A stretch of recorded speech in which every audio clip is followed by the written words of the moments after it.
Okay, so I just got back from seeing Rogue One for a second time, and as I promised, there'd be a spoiler review. So that right there is a spoiler warning. So if you, for some reason, have not seen the movie yet, why? You need to go see it, and fear not. For those of you who haven't, I already have a spoiler-free review already up. But if you have seen the movie already, or you just don't care, then sit back because we're going to talk about it in three, two, one. Here we go.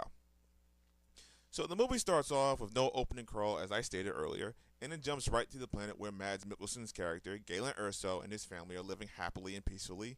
And then suddenly the Empire, more specifically Admiral Krennic, shows up and wants him to come back and help him finish this project. Erso says no, but ends up being forced to go anyway, while Jyn Erso, his younger daughter, is a younger kid, is going into hiding, and only years later do we find out that she's grown up, but she's also been captured and is now in prison.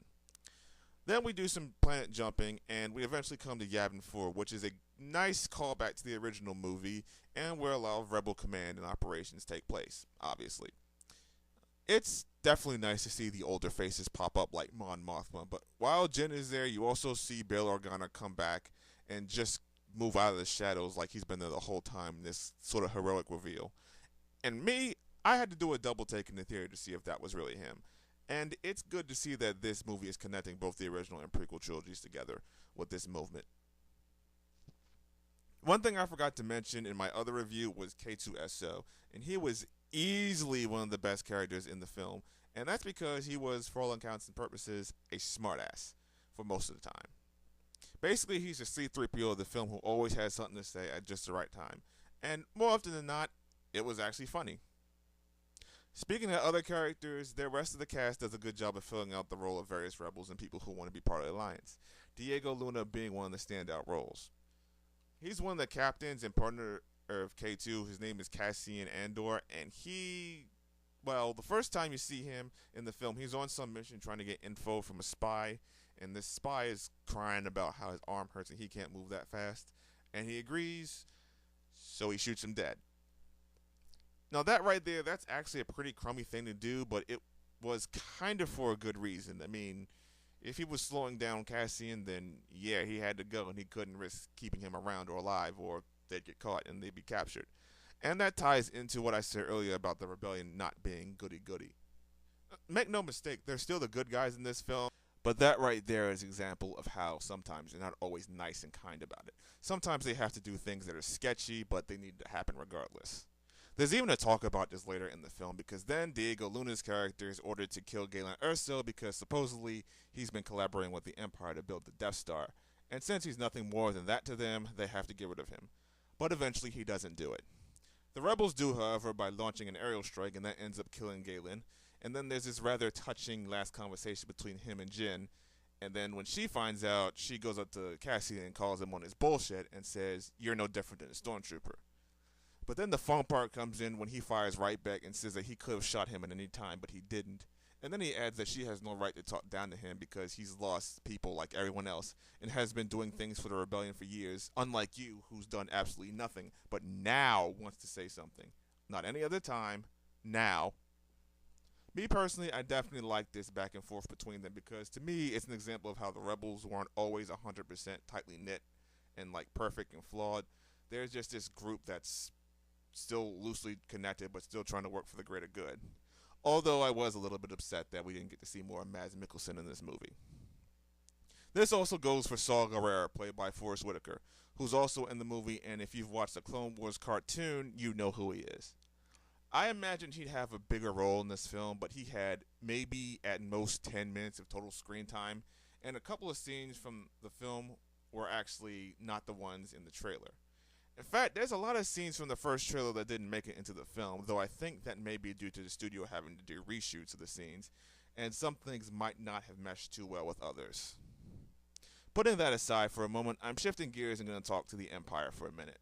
Because I want to talk about Grand Moff Tarkin, because believe it or not, he is in this movie, albeit as CGI.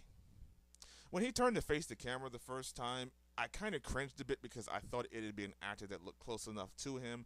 But as the film went on, I kind of got used to the CGI, even though it's a bit jarring. Anyway, he and Krennic have this little rivalry going on between them, and they go back and forth about the Death Star and basically who's cooler and how it's my toy and I want to do whatever I want with it. But I did appreciate Tarkin being here because he's key to the Death Star's operations in the first Star Wars movie, so it makes sense. Then when he tested Death Star's lasers the first time, I like how he basically said we want a demonstration, not a manifesto. So he turns the power down and basically just erases a whole city from a planet. And the effects on that shot were pretty awesome. To me, it looked like an asteroid impact, like when you see it. And then after that, Tarkin basically tells Crane that he liked it, but now this is my shit, so I'm taking credit for the Death Star. Deal with it. And with that in mind, let's talk about Vader for a minute. Because he's fucking Vader, and why not? Like I said, he is in this movie, but for a small amount of time. But he completely steals 100% of all the scenes he's in. The first one is where Krennic flies to what is clearly Mustafar, and he built his own palace on that planet, and then he decides, well, he's in this medical bath tank, and then he gets out to go see what Krennic is going on about. And it's basically Krennic whining about he wants credit for the Death Star. Then Vader, who's a bit snippy with him, fork chokes him and makes the funniest quip when he says, "Be careful not to choke on your aspirations, director." That was actually pretty good and a bit memorable, considering Vader is more snarky than anything else. I guess I get Vader's mood in this since he basically had to get out of his nice, comfy bathtub to deal with this dude who's basically whining towards him. Going towards the end of the movie, this is where everything starts falling into place finally. Jyn and company have to get their own band of rebels together to sneak onto the Imperial planet where the Death Star plans are kept, and they have to retrieve them. Oh yeah, this movie finally addresses what a lot of people talk about in regards to the Death Star, and that is the exhaust port weakness, the thing that everyone gets on the Empire about. Well, as it turns out, Galen put that in there purposely as a way to sabotage the station. Think about it. He was coerced into building this thing that he clearly didn't want to and doesn't want to wipe out planets like the Empire does. So he throws in a weakness and then leaves a recording saying that he did it on purpose as a big fuck you to the Empire. Now giving everyone a chance to destroy this thing once they figure out how to exploit that weakness. So it basically puts everything into a whole new light. The rebels eventually get on the planet and sneak in kind of like they did in Return of the Jedi, and then a battle ensues where they are clearly outgunned and outmatched, but they do a good enough job to make the Empire sweat a little bit. Jyn, Cassian, and K2 sneak around the base, and they're clearly looking for the plans, and when they start realizing they've been infiltrated, stormtroopers come after them, and K2 decides to hold them off, but he dies in the process, and that was kind of sad. But at that point, it pretty much hit me and everyone else that none of them are getting off the planet. This whole operation here is the end of the road. And getting the plans to the rebels is all that matters at this point. Nothing else. So, meanwhile, up in space, the rebels launch their own space operation to try and help out.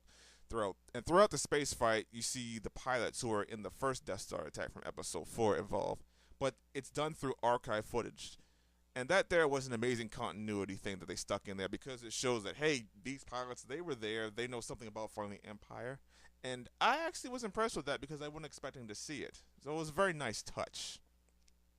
The battle itself was actually impressive, and Jyn, as you might expect, gets the plans, radios them out to the rebels above, and uploads them just in the nick of time. And just when everything looks like it's going to be cool, the Death Star just shows up, and Tarkin just fires on the planet. Not at the base, though, rather several miles away from it. You should take note that when he fires the laser, it actually hits the tower first, which is the same one Krennic was at. So, in a huge twist of irony, Krennic got killed by the very weapon he wanted all the credit for making in the first place. Needless to say, pretty much all of the main cast from the battle at this point is dead, but since none of these characters show up in any other movies, it should have been obvious from the get-go.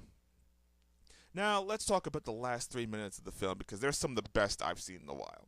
So while the rebels are retreating in space, Vader just suddenly shows up at the last minute once again and knocks a couple escaping rebels on their asses. Then the scene happens, the one that a lot of people liked and are constantly talking about. On one of the rebel ships, the troopers are taking the plans and evacuating, and the door leading away gets jammed. Then, as everything gets quiet, you can hear Vader's breathing in the hall, and then his lightsaber just cuts on, and then the music gets all dramatic, and then he just goes to town on everyone there with no effort at all. Like, they're all shooting at him at maximum firepower, and he just throws one guy to the roof and he pins him there. Then he cuts him in half while blocking all of their shots. And then the one trooper is like, "Help us, help us!" And then he switches up to "Take this, take it," because at this point he sees that he's completely fucked and there's no way he's going to live through that. So once the other guy grabs the plans just as Vader impales him, they get through the door and then they run off and get away just in the nick of time.